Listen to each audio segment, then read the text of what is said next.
Hi, I'm Nicolas Magrino from Shoresides. Public media, community media, is essential. It's where we reflect our world through your neighbors' stories. This year, Shoresides has been challenged by Newsmat, which means every dollar you give between November 1st and December 31st will be matched dollar for dollar. It takes about $410 to produce one Shoresides story, covering our producers, the tools, and the time it takes to get it right. Help us tell the next one. Big, little, or somewhere in the middle, your support goes a long way. Visit shoresides.org. That's www.shoresides.org. And thanks for listening. The green parts of the ocean are those areas where we have a lot of phytoplankton and other green growth, the things that have chlorophyll. And we can see that from space, just like we can for plants on land.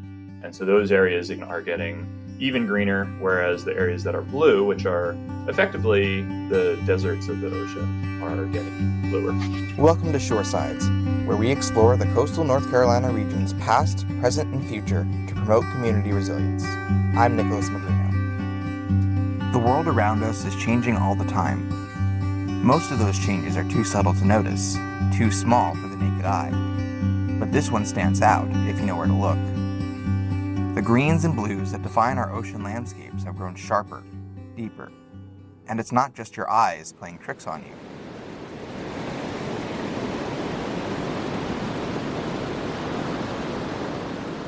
We'll hear from Philip Bresnahan, an associate professor at the University of North Carolina, Wilmington, about what's driving those changes and what they could mean for our coast and for the planet. The way that we think of ocean color is usually through some sort of sophisticated technology that is effectively a fancy digital camera that could be up all the way in space on a satellite, or it could be an imager on a drone. These devices are able to take images of the surface of the ocean, and just the way we, with the naked eye, would be able to see the color of the ocean, these devices are as well. And satellites have been doing this for a few decades now. Long enough that we can start to detect some trends in ocean color. And in particular, what some researchers recently discovered is that areas that were already rather green are getting slightly greener, and areas that were already on the bluer side are getting bluer. The reason for these changes is not immediately clear to scientists. I think the most recent work that I've seen suggests that we probably need a few decades of the highest available quality satellite records to really be able to watch the change and attribute it to something like the global scale climate change phenomena that we are able to measure and monitor.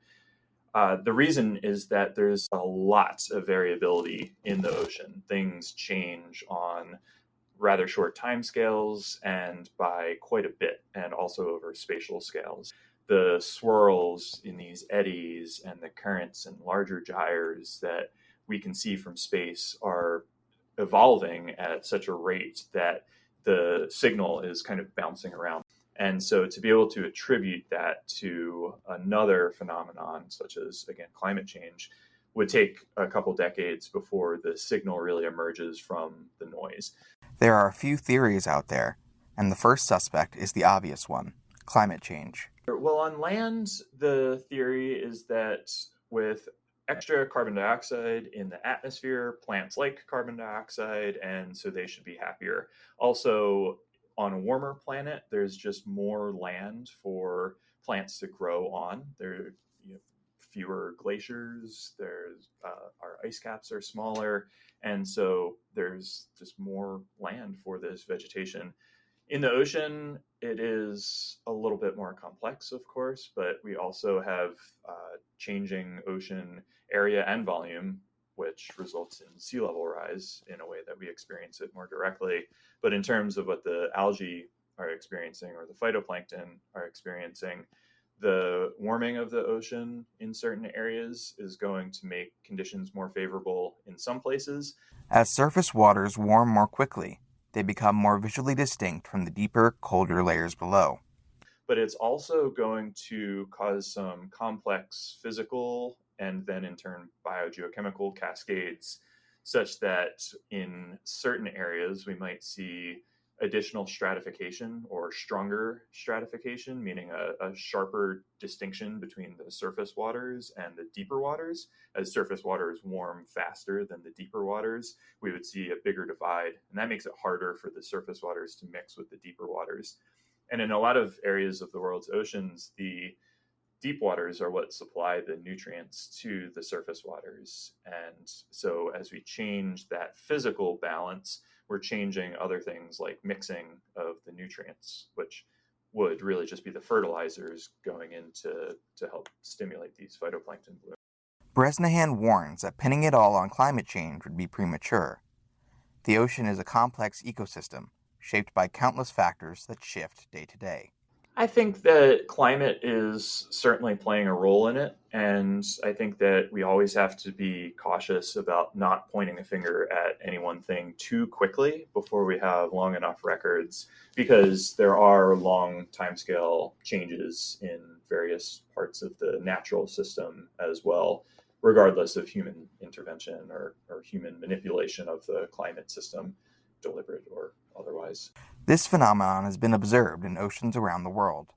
Rather than focusing on specific regions, Bresnahan says scientists are studying it across latitude and longitude. The most recent work looks at a global picture, and because of that high degree of variability that I was describing, what they did, in my understanding, is they sort of binned things, or they averaged across regions. So they weren't just looking at one exact latitude and longitude and comparing that to some other, or even comparing it to itself over time, but rather looking at stripes and sort of, if you drew a rectangle or put a ribbon around a globe,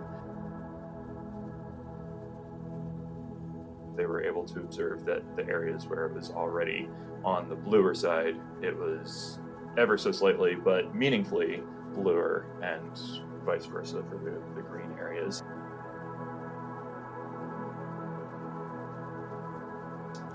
And you can really line this up with, again, looking at a globe. You can look at a globe and see if you have a map on that globe that shows you where your tropical rainforests are and where your deserts are, or where your temperate rainforests are.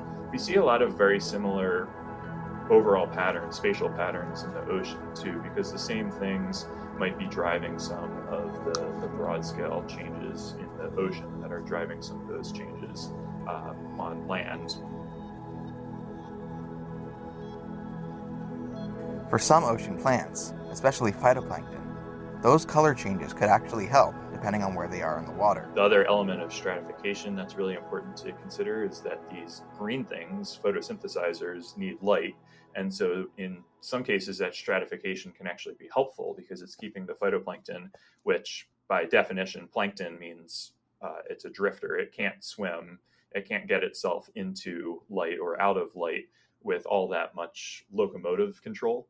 And so they just stay wherever that surface mixed layer might take them. And if the surface mixed layer is really deep, a couple hundred meters or several hundred feet, then that's going to take them out of the really well-lit surface area for a longer time period every given day.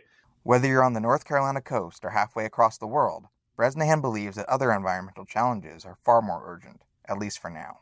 My guess is that the human impacts on fisheries and other parts of the ecosystem are vastly outpacing the less direct impacts through ocean color and through phytoplankton concentrations. So overfishing is decimating marine populations, fish populations. Climate change is causing mass migrations and changes in species and population distribution in really significant ways as well. I do believe that the ocean color changes are probably not on the top of the list of changes to be watching.